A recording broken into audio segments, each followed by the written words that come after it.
Good morning, friends. This is Cookie at Hummingbird Heights Farm. Today I want to show you, this is part 2 of growing your own sweet potatoes. If you haven't seen the other video I did already, I had sweet potatoes that I put into a jar of water. I put toothpicks around them.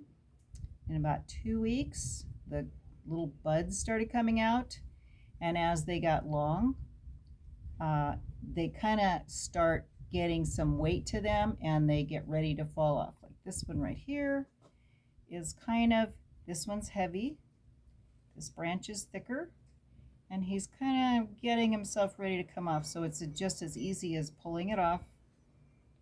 I'm going to take off the bottom couple of leaves because you don't want the leaves where you're putting them in. And you're going to put them in a cup of water, and it will grow roots as far as the water line. So this doesn't have any. These just came out of that same jar of water, and you can see how many roots. These guys, each one has a good amount. Now, if there's one that doesn't have very many, he can go back in the water. He probably was harvested late. Others have been there for a little while. This one might need a little more time.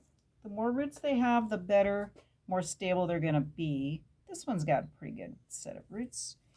And the rest of these look pretty good. They're actually tangling, but they've been very happy on the windowsill, and the windowsill's right behind me. It's actually, there's not that much light because it's shaded by this dark patio, which is nice for us, but it's not a huge amount of sunlight for a plant. So for them to grow with very low light, you probably could put them somewhere and just get some light to get them going. So once you're ready to plant them, what I do is I make my own potting soil, and I start with a good organic mix. I usually use the Kellogg's potting soil, or not potting soil, the raised bed mix, and it's got a pink bag.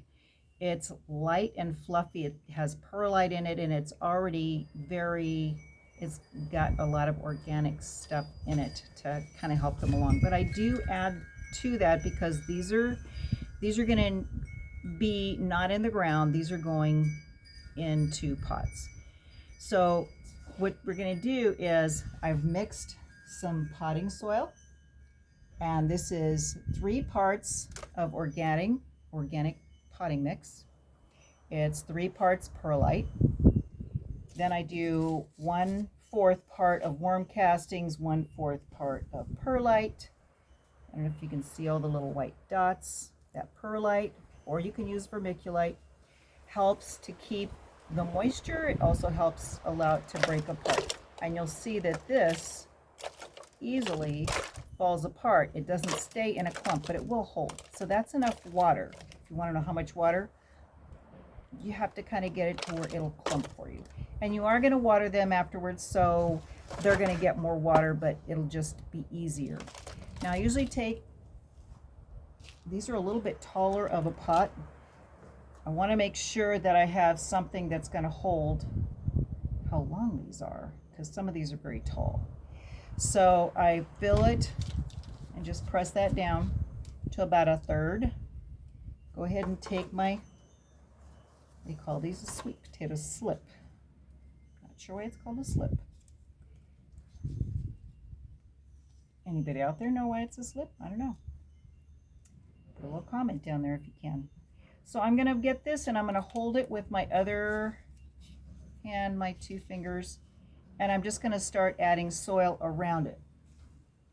So over my pot, I usually do my soil in a bucket. So it's easier. I put it on a little low table. I like to have my potting bucket kind of right down here so I can get into it. It's close and handy. And then I just want to get it up to probably below that first leaf. And if you can't, take that leaf off. In fact, I think I will. Leave that for the bunnies. They'll come around and eat that up. For those of you that don't know, we live in the high desert just above Lake Havasu. So today's a 97, nice windy day, breezy day. It's very comfortable for us out here. Now this guy's a little weak and limp, but what I'm going to do is I'm going to get the water. I'm going to get some water in here for him. And then I've got, I just use a little quarter sheet baking pan from the dollar store. I use that when I'm potting to just put my pots in there so that they can soak up water from the bottom. And that's the best way to water them, is water them from the bottom. And they will, after about, I don't know, 15 minutes, 20 minutes. They say after 20 minutes you can take them out of the water and they should have enough for them to manage. Now, I'm going to be putting them in my seed cart, my seed rack, but I get these holders from Lowe's, or actually Home Depot is where I got them. They were kind enough to say, sure, go ahead and take whatever you like, and then when you're done with them, bring them back. So they actually fit my little trays, and these are great for recycling, the ones you get at the store. So I'm going to keep going, but I wanted to show you. So here's my little project. I want to show you what I have growing, because I did send away for sweet potato slips. I wanted the Japanese murasaki because I hear that they are very tasty and unusual, and since I'm gardening at home, I like doing something you can't get at the store. So I've got these sweet potato slips, came in the mail. It's hot out here, and what happens is things don't always make it here in the mail. So out of the 10 slips that I bought, only 2 of them survived. Here are the 2. So I guess if just 2 slips can turn into all of this, I guess you don't need the probably 24 that I have off of that one sweet potato. But the fact that I spent over $10 on these slips because they were a special kind, and they only ship a certain time of the year. I ordered them in May. They didn't get here until mid-June, and by then we had 120-degree heat. So as it sat out on my front porch, it didn't do too well. So the next thing I'm going to do when I'm done is I've got a rack where I'm going to be putting my seedlings to be out here getting some sun. They'll get full sun, but they'll get afternoon shade. So I'm going to be setting them in here next to these other plants that are, I've got winter stuff going here already. I've got cabbages, red and green cabbages. I've got some more peppers. I've got some curly kale. And I have some little baby seedlings that are just starting out. I'm trying some broccoli, cauliflower, Brussels sprouts. So those are just beginning. We'll see if they work. If not, guess what? I'll get to start over. But that's okay.